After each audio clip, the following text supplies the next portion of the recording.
আপনাদের যদি এসিএল টিয়ার হয় তাহলে কিন্তু কিছু এক্সারসাইজেস করতে হবে উইথ দ্য ওয়েট কাফ। এরকম অ্যাঙ্কেল ওয়েটস নিয়ে অ্যাঙ্কেলের কাছে এটা আমরা বেঁধে দিই। আস্তে আস্তে 3টে অ্যাঙ্গেলে মাল্টিপল লেভেল আইসোমেট্রিক্স আমরা এটা করার চেষ্টা করি। সেটাতে একটা হচ্ছে কি অ্যাঙ্গেল যতটা লো রাখা যায়, হ্যাঁ 30 ডিগ্রি। তারপরে যেটা করতে হবে একটু হায়ার অ্যাঙ্গেলে তোলা।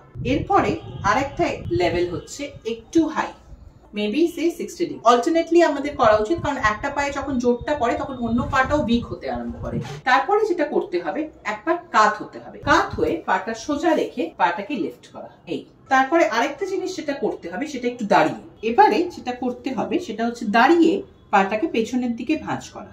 এবারে একটু বসে একটা করে পা সোজা তোলা, পায়ের পাতা টান টান।